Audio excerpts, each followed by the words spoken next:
આચાર્યજી મહાપ્રભુજી આપ શ્રી જગન્નાથ દેવના દર્શન કરવા પુરુષોત્તમ ક્ષેત્રમાં પધારે છે.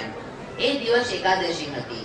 આપ મંદિરમાં શ્રી જગન્નાથ રાયજીના દર્શન કરવા પધારે છે ત્યારે ત્યાં કોઈ પંડા આવ્યો અને શ્રી મહાપ્રભુજીના શ્રી હસ્તમાં શ્રી જગન્નાથ રાયજીની સખડી પધરાવી ગયો.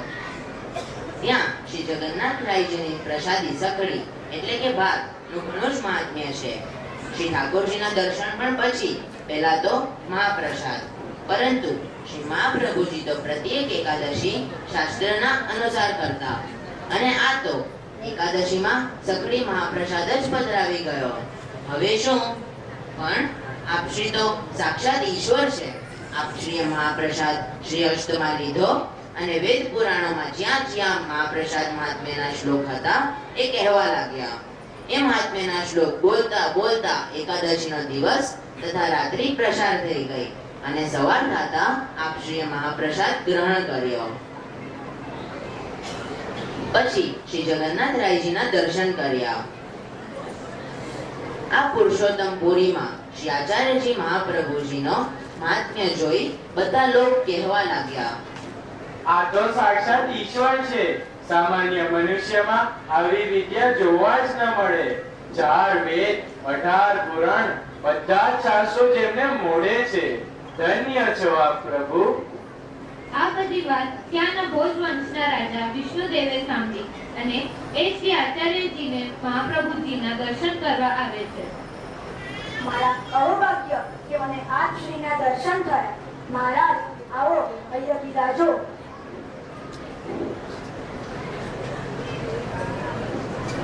શ્રી વલ્લભાધીશ કી જય. મહારાજ આપ શ્રીને મારે એક વિનંતી કરવી છે. આપ તો સાક્ષાત ઈશ્વર છો. આપે માયામત ખંડન કર્યું છે. આપે દિગ્વિજય કર્યો છે. મારો એક સંદેહ છે, આપ કૃપા કરીને નિવૃત્ત કરો. હા બોલો રાજન. શાસ્ત્રોમાં મુખ્ય શાસ્ત્ર કયું છે? બધા દેવોમાં મુખ્ય દેવ કોણ છે? બધા મંત્રોમાં મુખ્ય કર્મ શું છે? બધા મંત્રોમાં મુખ્ય મંત્ર કયો છે? કર્મોમાં મુખ્ય કર્મ શું છે? મહારાજ અહીંયા અમારા પ્રદેશમાં સ્માર્ત બ્રાહ્મણોમાં, માયાવાદીઓમાં અને વૈષ્ણવ સંપ્રદાયોમાં આપસમાં ભારે ક્લેશ છે. એ રોજ લડે છે કે અમારા દેવતા મુખ્ય છે, અમારો મંત્ર સર્વશ્રેષ્ઠ છે. આમ જ આ બધા રોજ લડે છે, પણ કોઈ સાચો નિર્ણય નથી બતાવતા. પણ આપ તો સાક્ષાત ઈશ્વર છો. આપ જ આ બ્રહ્મ ક્લેશ મિટાવી શકો છો. આપ શ્રી વિના કોઈનું સામર્થ્ય નથી પ્રભુ. તમારો મનોરથ શ્રી ઠાકોરજી સિદ્ધ કરશે. પ્રભુ તો સર્વ સામર્થ્યવાન છે. ભક્તોના મનોરથોને પૂર્ણ કરે છે. આપ ચિંતા ના કરો. જય હો, જય હો.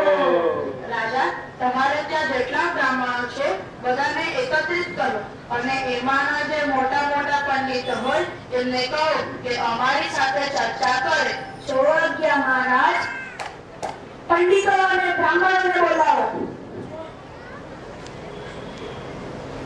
રાજાએ શ્રી મહાપ્રભુજીની આજ્ઞા અનુસાર બધા વૈષ્ણવ બ્રાહ્મણો તથા પંડિતોને બોલાવ્યા. વૈષ્ણવ, સ્માર્ત, માયાવાદી પંડિત અને રાજા ભોજદેવ પણ શ્રી જગન્નાથ રાયજીના મંદિરમાં એકત્રિત થયા. બધાને આપ શ્રીના દર્શન સાક્ષાત સૂર્ય અગ્નિનો તેજપુંજ સમાન થયા. રવિ કે ઉદય કિરણ જો પાડી, તેથી સભા કાંત ઉઠી ખાડી.